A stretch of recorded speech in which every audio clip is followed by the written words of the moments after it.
Hi friends, welcome to సోమో competitive guidance. ఈరోజు వీడియోలో మనం చూసుకున్నట్లయితే కనుక ప్రపంచ దేశాలంతటా చర్చిస్తున్నటువంటి హర్ముజ్ జలసంధికి సంబంధించినటువంటి పూర్తి ఇన్ఫర్మేషన్ అనేటువంటిది మేము ముందు తీసుకురావడం జరిగింది అనమాట అండి. అసలు ఈ హర్ముజ్ జలసంధి అంటే ఏంటి, ఇప్పుడు ఇది వార్తల్లో ఎందుకు నిలవడం జరిగింది, దీని ద్వారా చూసుకున్నట్లయితే కనుక మనకి ఏమైనా సమస్య ఉందా అంటే మన దేశానికే కాకుండా ప్రపంచ దేశాలకు కూడా దీని గురించి మాట్లాడుతుందంటే దీని ద్వారా ఏమైనా సమస్యలు ప్రపంచ దేశాలకు అదే రకంగా మన భారతదేశానికి రావడం జరిగిందా అనేటువంటి పూర్తి వివరణతోటి ఈ వీడియో అనేటువంటిది మేము ముందు తీసుకురావడం జరిగింది అనమాట అండి. సో ఫ్రెండ్స్, ఈ వీడియోని చివరి వరకు చూడడం మర్చిపోకండి. అంత మాత్రమే కాకుండా ఈ వీడియోకి సంబంధించిన లింక్ అనేటువంటిది మీ friends and family members, relatives ప్రతి ఒక్కరికి ఈ వీడియో షేర్ చేయండి. తద్వారా వారికి ఈ హర్ముజ్ జలసంధికి సంబంధించినటువంటి వివరణ అనేటువంటిది అంటే ఇన్ఫర్మేషన్ అనేటువంటిది కొంచెం నాలెడ్జ్ వారికి మీరు చేరవేసిన వారు అవుతారనమాట అండి. వివరాలకు మనం వెళ్ళినట్లయితే కనుక ఇటీవల మనం చూసుకున్నట్లయితే ఇజ్రాయెల్కి అలాగనే ఇరాన్కి మధ్య యుద్ధం అనేటువంటిది జరుగుతుంది. సో ఈ రెండింటి మధ్య యుద్ధం జరుగుతుంటే ఇజ్రాయెల్కి సపోర్ట్గా యుఎస్ఏ వచ్చేసి కొన్ని క్షిపణులు అనేటువంటిది ఇరాన్ మీద బాంబు దాడులు చేయడం జరిగింది అనమాట. సో యుఎస్ఏ ఇరాన్ మీద దాడులు అనేటువంటిది చేసి ఇజ్రాయెల్కి సపోర్ట్గా నిలిచినటువంటి నేపథ్యంలో ఇరాన్ ఒక తీవ్రమైనటువంటి నిర్ణయం తీసుకోవడం జరిగింది అనమాట. ఆ తీవ్రమైనటువంటి నిర్ణయం ఏంటంటే ఈ హర్ముజ్ జలసంధి ఏదైతే ఉందో దీనిని వాళ్ళు క్లోజ్ చేస్తున్నట్లుగా తెలపడం జరిగింది. క్లోజ్ చేయడం అంటే ఏంటిది అంటే ఎలా క్లోజ్ చేస్తారు అనేటువంటి వివరాలు అనేటువంటి చూసుకున్నట్లయితే కనుక ఈ జల మార్గం గుండా వెళ్ళేటువంటిది కేవలం ఓడలే వెళ్తాయి కాబట్టి వీటిని ఈ మార్గాన్ని వీరు ఇక్కడ క్లోజ్ చేస్తున్నట్టుగా ఈ హర్ముజ్ జలసంధి అనేటువంటిది వీటిని క్లోజ్ చేస్తున్నట్లుగా వాళ్ళు అంటే నిర్ణయం తీసుకోవడం జరిగింది అనమాట. దానికి సంబంధించినటువంటి ఫైనల్ డిసిజన్ అనేటువంటిది ఈ రోజు కల్లా మనకు వస్తుందని చెప్పి తెలపడం జరిగింది అనమాట అండి. సో ఇది కనుక క్లోజ్ చేస్తే వచ్చేటువంటి తీవ్ర పరిణామాలు ఏంటి, అసలు దీనికి కారణాలు ఏంటి అంటే ఈ హర్ముజ్ జలసంధి దానికి సంబంధించినటువంటి పూర్తి వివరాలు అనేటువంటిది ఇప్పుడు మనం చూద్దాం అనమాట అండి. మొట్టమొదటిగా మనం చూసుకున్నట్లయితే కనుక ఈ హర్ముజ్ జలసంధి అనేటువంటిది చూసుకున్నట్లయితే కనుక ఇది మొత్తం 167 కిలోమీటర్ల పొడవు అనేటువంటిది ఈ హర్ముజ్ జలసంధి ఉండడం జరుగుతుంది అనమాట అండి. దీంట్లో మనం చూసుకున్నట్లయితే కనుక అత్యంత ఇరుకైన మార్గం 33 కిలోమీటర్లు అనమాట. ఏదైతే ఈ ట్రెంచ్ ఏదైతే ఉందో ఇది ఈ కరువు ఏదైతే ఉందో ఇది 33 కిలోమీటర్లు ఉండడం జరుగుతుంది అనమాట అండి. ఈ 33 కిలోమీటర్లు అనేటువంటిది అత్యంత ఇరుకైన మార్గం అంటే వెడల్పు అనేటువంటి దీంట్లో తక్కువగా ఉండడం జరుగుతుంది అనమాట అండి. ఈ హర్ముజ్ జలసంధి మెయిన్ ఈ ట్రెంచ్ దగ్గర రావడం జరుగుతుంది అనమాట అండి. సో దీనికి సంబంధించి చూసుకున్నట్లయితే కనుక దీంట్లో Saudi Arabia, Iran, UAE, Kuwait, Iraq వంటి ఒపెక్ సభ్య దేశాలు అనేటువంటి తమ క్రూడ్ ఆయిల్ ఎగుమతులు ఈ రూట్ పైన ఉంటుంది అనమాట. ఇందులో మనం చూసుకున్నట్లయితే కనుక ఇందులో చెప్పినటువంటి సౌదీ అరేబియా అలాగనే ఇరాన్ అలాగే UAE, next Kuwait, next Iraq వంటి ఈ దేశాలకు సంబంధించినటువంటి అన్ని క్రూడ్ ఆయిల్స్ అనేటువంటిది దాని యొక్క లైన్ అనేటువంటిది ఇట్లా వస్తుంది అనమాట. సో ఈ క్రూడ్ ఆయిల్ అన్ని ఇక్కడ నుంచి బయలుదేరి అన్ని దేశాలకు ఇవి పంపించడం జరుగుతుంది అనమాట. సో ఇప్పుడు ఒకవేళ ఈ హర్ముజ్ అనేటువంటి ఈ జలసంధి అనేటువంటి ఒకవేళ క్లోజ్ చేస్తే కనుక వీళ్ళ దగ్గర నుంచి అంటే వీళ్ళు ఇచ్చేటువంటి ఈ ఆయిల్ క్రూడ్స్ అనేటువంటిది ఎల్పిజి అనేటువంటి దాన్ని వీళ్ళు డైరెక్ట్గా ఇట్లా తీసుకోలేరు అనమాట. సో అంటే ఈ మార్గం మూసివేయడం ద్వారా ఒక రకంగా మనం చూసుకున్నట్లయితే కనుక 2 కోట్లకు పైగా ఆయిల్ బ్యారెల్స్ అనేటువంటి క్రూడ్ ఆయిల్ బ్యారెల్స్ అనేటువంటి ఇక్కడ నుంచి వెళ్తాయి. సో ఈ లైన్ అనేటువంటిది ఇక్కడ క్లోజ్ చేసేసి అంటే ఇక్కడ నుంచి మేము వేరే ద్వారా పంపిస్తామంటే మీరు వేరే రకంగా రొటేట్ చేసుకుని వెళ్ళాలి, కానీ ఇది మీకు ఓపెన్ చేయమని అన్నట్లయితే కనుక సో రోజు వెళ్ళేటువంటి 2 కోట్లకు పైగా క్రూడ్ ఆయిల్ బ్యారెల్స్ ఏవైతే ఉంటాయో అవి ఇక్కడ స్టాప్ అయిపోవడం జరుగుతుంది. స్టాప్ అయిపోవడం ద్వారా చూసుకున్నట్లయితే కనుక మనకి తీవ్రమైనటువంటి సంక్షోభం అనేటువంటిది రావడం జరుగుతుంది అనమాట. అంటే ప్రపంచవ్యాప్తంగా 20% క్రూడ్ ఆయిల్ అదే రకంగా 25% ఎల్పిజి అనేటువంటిది ఈ సంధి ద్వారానే వెళ్తాం జరుగుతుంది. దీన్ని క్లోజ్ చేస్తే ఆటోమేటిక్గా ప్రపంచవ్యాప్తంగా 20% అంటే మనకి 1/4 అనేటువంటిది టోటల్గా క్లోజ్ అయిపోవడం జరుగుతుంది.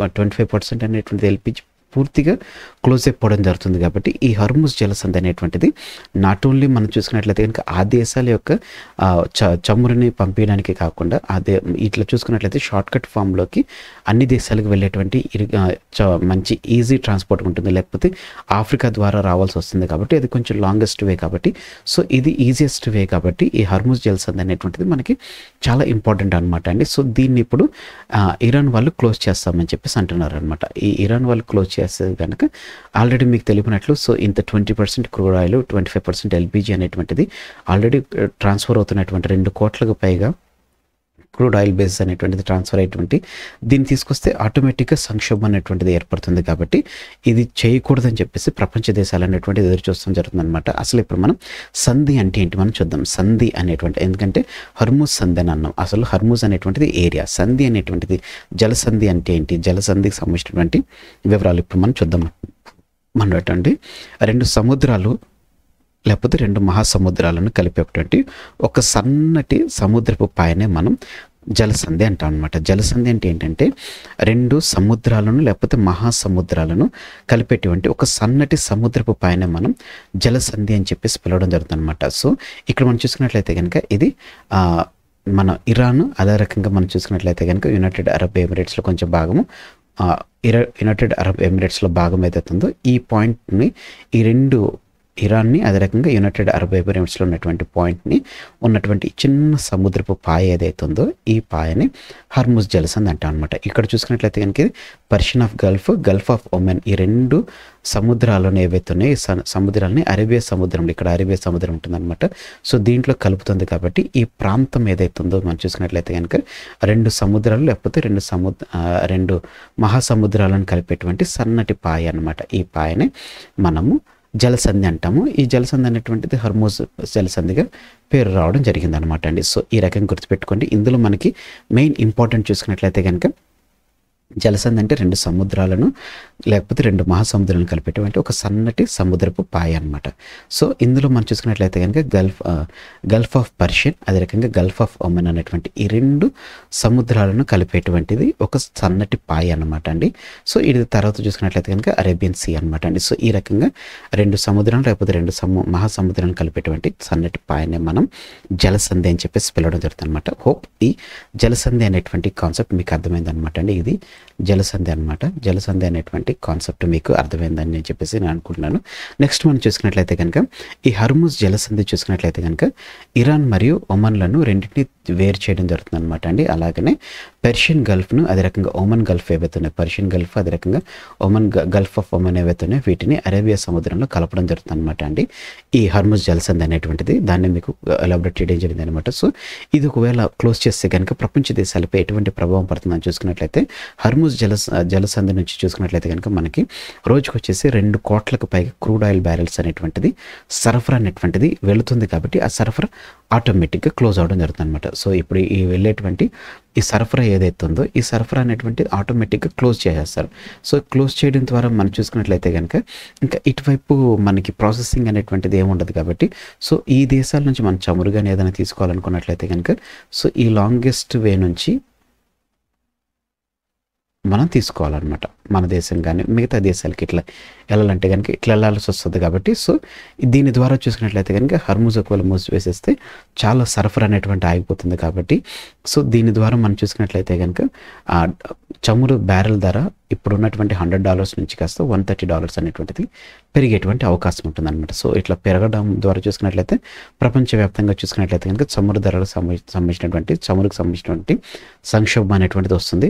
మన దేశానికి మనం పాక్షికంగా చూసుకున్నట్లయితే కనుక మన దిగుమతుల్లో 50% ఎల్పిజి అనేటువంటిది మరియు 67% చమురు అనేటువంటిది ఈ హర్మూజ్ జలసంధి నుంచి మనకు రావడం జరుగుతుంది.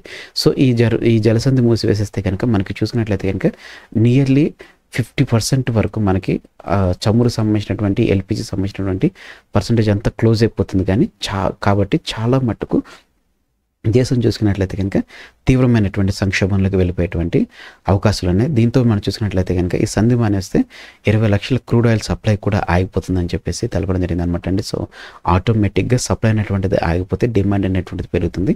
డిమాండ్ అనేటువంటిది పెరిగితే కనుక మనకి కాస్ట్ అనేటువంటిది పెరుగుతుంది. కాబట్టి సో ఈ హర్మూజ్ జలసంధి ఏదైతుందో దాన్ని క్లోజ్ కాకుండా అని చెప్పేసి మన దేశం చూస్తుంది అనమాట. ఫలితంగా చూసుకున్నట్లయితే కనుక ఆబ్వియస్లీ ఇంధన కొరత అనేటువంటిది వస్తుంది.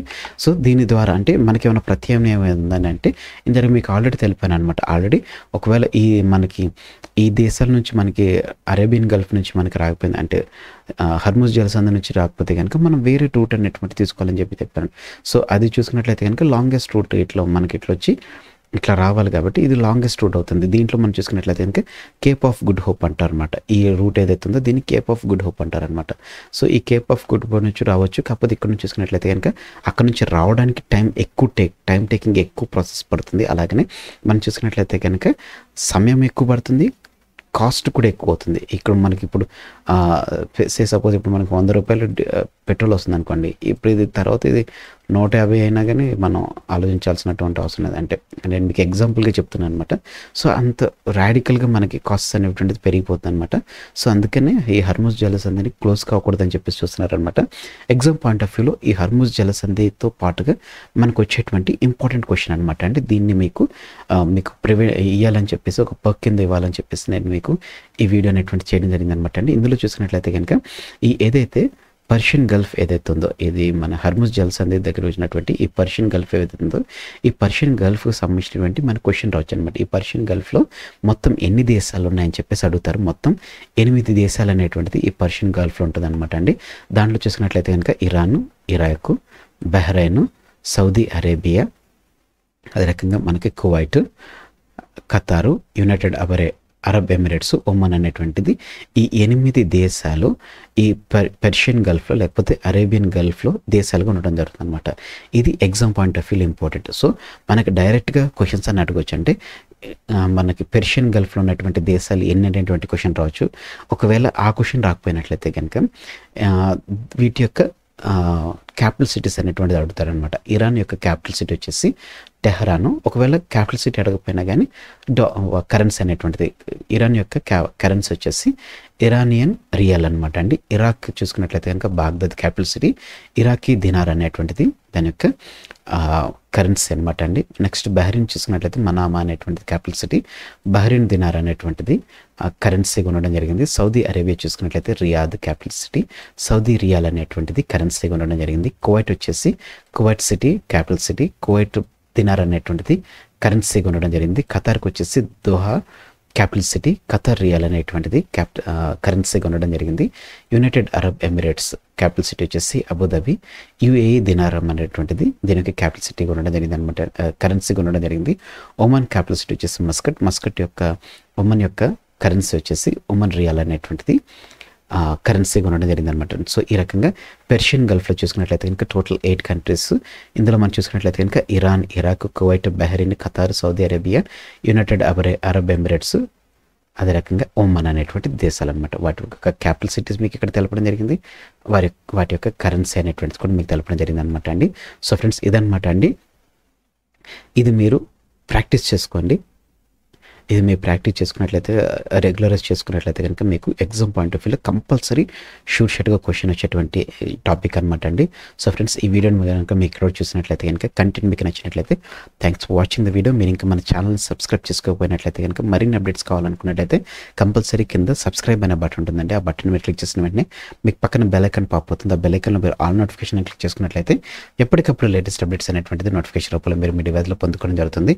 ఫ్రెండ్స్ ఈ వీడియో కనుక మీకు నచ్చినట్లయితే తప్పకుండా లైక్ చేయడం మర్చిపోకండి. ఈ వీడియోని మీ friends and family members, relatives ప్రతి ఒక్కరికి వీడియో అనేటువంటి షేర్ చేయడం మర్చిపోకండి. ఈ వీడియోని మీకు అలాగనే ఏ విధమైన డౌట్ ఉన్నా కానీ కింద కామెంట్ సెక్షన్లో కామెంట్ చేయడం మర్చిపోకండి. Thanks for watching the video. Have a nice day. All the best for exams. Bye.